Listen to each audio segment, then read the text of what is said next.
안녕하십니까. 예. 위원장님 어떻게 또 일주일 잘 보내셨습니까? 예, 잘 보내고 있습니다. 잘 보내고 있습니다. 다행히 비가 그렇게 많이 온 것 같지는 않습니다. 예, 이쪽 저 만데 좀 예. 위쪽이 많이 와가지고 거기도 좀 난리가 났더라고요. 뭐 출퇴근 때 물이 고여가지고 예. 또 못하고 이제 아침에 그 다음날 아침에 출근을 했더니 뭐 엘리베이터도 안 되고 뭐 그랬다는 이야기 많이 들었습니다. 참 비가 위아래로 이게 이제 시간차를 두고 오면서 참 말이 좀 고생을 많이 하게 하네요. 그러니까 이건, 뭐 네. 과거에 왔던 통상적 수준을 갑자기 넘어버리니까 이게 감당이 안 돼서 이제는 뭔가 전국적으로 좀 다시 계산을 해야 되지 않을까 이런 생각이 좀 들더라고요. 비가 오면 감당할 수 있는 배수량이랄지 이런 것이 과거에 있던 그 통계에 의해서 다 네. 해놨는데 네. 이제 그 통계치를 훌쩍 넘어버리니까 이게 저도 그런 생각을 좀 네. 하게 되더라고요. 전체적으로 요게 이제 배수 뭐 물론 이제 정부에서 알아서 하겠지만 배수관이라든가 시설이라든가 이런 거 다시 한번 전국적으로 한번 봐야 되지 않느냐. 그렇죠. 예. 뭐, 예. 그렇지 않고서는 매년 이럴 건데 또 국가적 과제가 하나 또 생기게 됐습니다. 자, 그런데 그건 그거고 네. 자, 오늘 이야기할 주제는 자, 지금 과관입니다. 이게 점입 가경도 아니고 국민의힘이죠. 네, 국민의힘. 국민의힘 지금 전당대회를 하고 있는데 예. 이게 뭔 코미디인지는 코미디를 뛰어넘어서 재난 수준까지 간 것 같다. 그러니까 어떻게 보면은 우리나라 정치 역사에 한 축이었던 그게 완전히 와르르 무너졌다는 느낌이 들어요. 그러면 이제 보수가 무너진 건지 뭐 어떻게 봐야 되는 거예요? 그 현상을 일단. 그럼 이제 세계적으로도 아주 극우, 예. 뭐 새로운 나치즘부터 해서 막 극우가 이렇게 등장하는 것이 조금씩 있는데, 네.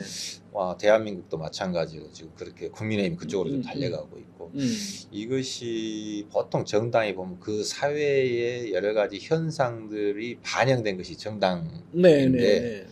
그렇다고 해서 우리 사회가 극으로 간 건 아닌데, 보통은 이제 불평등이 아주 심해지거나 뭐 이런 것들이 생겼을 때 그걸 토양으로 해서 구호가 좀 발생하더라고요. 그러니까 트럼프도 어떻게 보면 우리가 봤을 때 매우 극우인데 사실은 그거죠. 예. 그 사람의 지지층들이 보면 이민자를 무슨 추방해야 된다, 혐오와 배제, 네. 갈등 네. 이런 데서 기생을 해가지고 네. 극우가 생긴단 말이에요. 맞죠. 예, 그래서 이제 우리 한국 사회가 지금 많이 그런 불평등 문제나 너무 양극화 문제 고립시키고 배제하고 혐오하고 막 페미니즘을 극단적으로 막 혐오하는 사람 등 이런 것들이 생기면서 네. 이게 정당으로 흡수가 돼서 이런 현상들이 나타나고 있는 것 같습니다. 네. 뭐 이제 그러다 보니까 사실은 뭐 그런 어느 정당이든 여러 이제 사람의 지지층이 있지 않습니까? 그렇죠, 예. 근데 이제 문제가 되는 것은 이 소위 말해서 당 대표 후보자들이 나와가지고 그 사람들의 그 말도 안 되는 그 주장에 동조를 하고 특히나 이제 김문수 후보 같은 경우에는 대놓고 뭐 우리는 뭐 계엄을 하지 않았다, 내란 정당 아니다 하면서 상대방이 극자 공산주의자들 아니야 뭐 이런 말을 그냥 서슴지 않게 하는 걸 보고 깜짝 놀랐거든요. 예, 저도 많이 놀랐습니다. 예. 그래서 이제 국민의힘 뭐 알아서 하겠지만 참 이게 어떻게 흘러가야 될지 이게 우리나라 정치에도 어떤 영향을 미칠 수밖에 없는 거고 그런데 자 오늘 이야기를 이제 거기에서 더 들어가서 하고 싶은 것은 이제 민주당에서도 전당대회가 엊그저께 끝났지 않습니까? 예. 사실은 이제 정청래 대표하고 이제 박창대 대표 후보하고 같이 이제 내웠던 게 사실은 국민의힘이 내란 정당이라는 프레임으로 가면서 자 거기에는 45명의 용의자라고 해야 되나요? 내란 혐의자가 있다. 그러면서 위헌정당을 내세웠단 말이죠. 해산시켜 버리겠다. 예. 자 그래서 사실은 이걸 해산시킬 수 있느냐 없느냐 이런 걸 저도 고민을 해봤거든요. 고민을 했는데 제가 충격적인 말을 하나 들은 게 있어요. 뭐가 있냐면 대표들은 시킬 수 있다. 또 어떤 분들은 또 이렇게 그 친민주 유튜버들 그 방송에 나와서 해야 된다. 당위성을 이렇게 주장하는데 또 그 내부에 있는 어떤 유력 국회의원은 현실적으로 안 된다.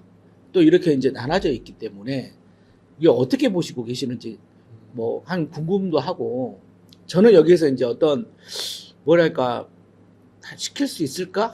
저는 해야 된다고 보는데 하고 나서 건전한 보수가 다시 새 정당을 만들 수 있는 토대를 만들어 줘야 된다. 지금 국민의힘 가지고는 이게 다시 건전한 그러니까 합리적 보수가 나올 수 있는 토양이 아니다. 이런 생각이거든요. 어떻게 생각하세요? 일단 가능성과 관련해서는 위원정당 해산 심판 그 재소권자가 네. 정부기 때문에 네. 이재명 정부가 어떤 생각을 가졌냐에 따라서 가능 여부가 판단이 될 거라고 보고요. 근데 지금 흘러가는 걸로 보면 쉽지 않겠구나 이런 생각은 좀 듭니다. 개인적으로는 위원정당 해산 심판을 그 국민의힘을 그런 네. 제도를 통해서 해산해야 되냐? 저는 해산했으면 좋겠다 이런 생각이고 같은 생각이시군요. 예, 예. 가능하다 이게. 예. 왜냐하면 불과 한 10여 년 전에 예. 통합진보당이 위원정당 해산 심판 청구가 돼가지고 네. 인용이 돼서 해산이 됐지 않습니까? 네. 그때하고 이제 무슨 사안과 내용 본질이 이제 뭐 다르긴 하지만 네, 네. 그때도 그 소속 국회의원이 내란을 음모했다 이래가지고 이제 기소가 됐었죠. 네. 근데 결국은 뭐 해보니까 이제 내란 음모도 없었고 무슨 그 내란을 하기 위한 조직 구성 네. 뭐 이런 것도 없었고 네. 이제 기소 사실에서 이제 그런 건 다 무죄가 났고 네. 다만 이게 박근혜 정권에서 한번 이걸 드러냈는데 그냥 뭐 하니까 아주 사문화됐던 내란을 선동했다. 선동죄. 예, 예, 이걸 걸어가지고 이제 예. 뭐 본인은 감옥에 보내고 예. 또 그걸 이유로 해서 그래서 소속 정당인 해체를 해버렸죠. 통합진보당을 해산 심판 청구를 해서 해산시켰었죠. 네, 네, 네. 근데 이걸 놓고 보면 국민의힘의 대통령이면 뭐 그 이석기 의원은 그 뭐 통합진보당이 뭐 대표적 무슨 이런 지위도 아니었단 말이에요.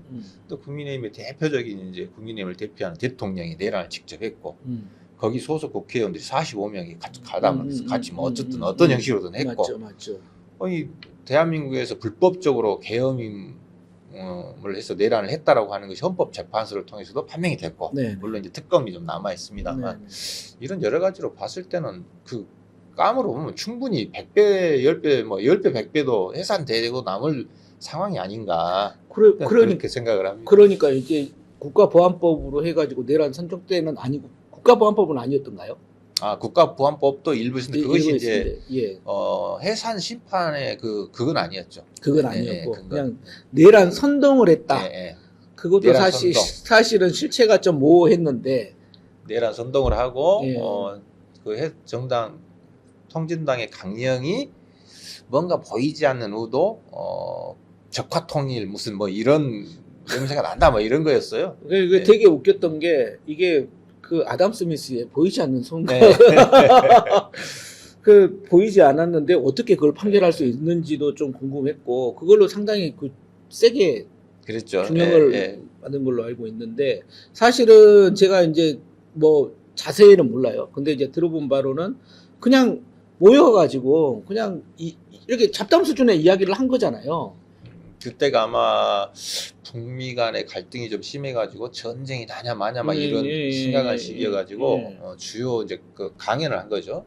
당원 상대로 강연을 하고 강연 내용이 주로 이제 우리가 전쟁에 이렇게 안 나게 해야 된다. 나면 이게 큰일이니 안 나게 이제 해야 된다고 이제 뭐 그렇게 하고 이제 이렇게 뭐 당원들 이야기 토론 뭐 이럴 때 좀 여러 가지 막 정제되지 않은 이야기도 나오고 그랬던 모양이에요.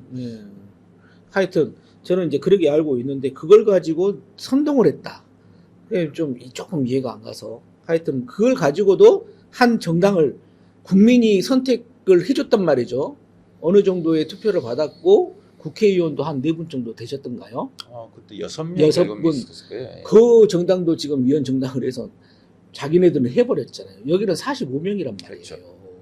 비율로 따지더라도 거기는 그 5명 빼고 한 분의 주요 혐의로만 날려버렸던 건데 여기는 어찌됐든 45명이면 거의 절반 가까이가 그러게 된 건데 이걸 못한다 하는 건 난 조금 이해가 안 가고 그다음에 이건 우리나라의 어떤 보수 합리적 보수를 지향하는 쪽에서도 굉장히 지금 이 전당대회를 보면서 너무 안타까운 부분이 있다. 그리고 이제 시간은 지금 없는데 딱 하나만 더 얘기할게요. 자, 국가보안법 언제나 나오지 않습니까?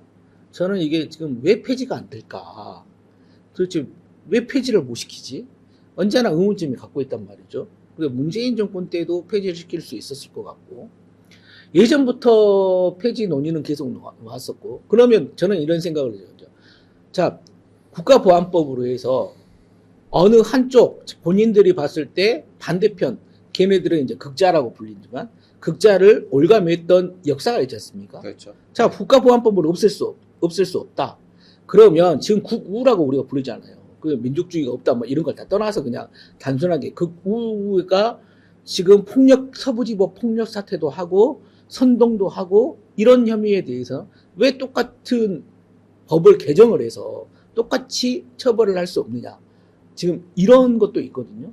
이것도 좀 안 된다고 하더라고요. 근데 아니죠. 그걸 좀 아무래도 대한민국 사회가 퇴행하는 것으로 갈 것 같아요. 그렇게 되면 물론 이제 국가보안법을 있음으로써 있는 이유가 있겠잖아요. 그거 있음으로써 이익 보는 사람들이 있으니까 이제 이걸 통해서 뭔가 정권을 잡았을 때 통제하기가 쉽고 통제하나 칼이 하나 더 생긴 거죠. 그렇죠. 근데 이걸 없애는 것은 안타까운데 거기다 칼을 하나 더 한다고 하는 것은 이제 역사적으로 봐도 사회가 좀 퇴행하는 것이기 때문에 좀 조심스럽긴 한데 그래서 예. 그러게 못할 것 같으면 예. 폐지를 해버리자. 아이, 그래야죠. 폐지를 해버리는 게 낫지 않습니까? 네. 형법도 있고 네, 형법이 있으니까. 강제할 수 있는 형법이 있는데 굳이 그걸 갖고 있을 필요가 없다. 이게 또 일제시대의 유물이기도 하고 폐지하는 게 옳다. 저는 이렇게 이제 가고 싶은 거거든요. 어찌됐든 요것은 아마 당 대표가 누가 될지는 모르겠어요. 지금 보니까 이제 김문수라든가 그 다음에 조경태 아마 뭐 이강으로 나뉘어지는 것 같습니다. 안철수라든가 그 다음에 뭐 장동혁은 이렇게 좀 밑으로 이제 떨어지는 것 같고요. 보니까 안철수 의원 같은 경우에는 굉장히 아예 다 나가버리던데요. 뭐 이야기하려고만 하면 하여튼 뭐 그래서 저는 이게 좀 아쉬워가지고 앞으로 뭐 사실은 이쪽에서는 제 입장에서는 그렇게 크게 뭐 관심을 있거나 하는 건 아니지만 그래도 합리적 보수의 미래를 위해서 오늘 한번 이렇게 자리 마련해 봤습니다. 그래. 예. 알겠습니다. 다음에도 예. 또 좋은 이야기로 찾아뵙도록 하겠습니다. 고맙습니다. 예.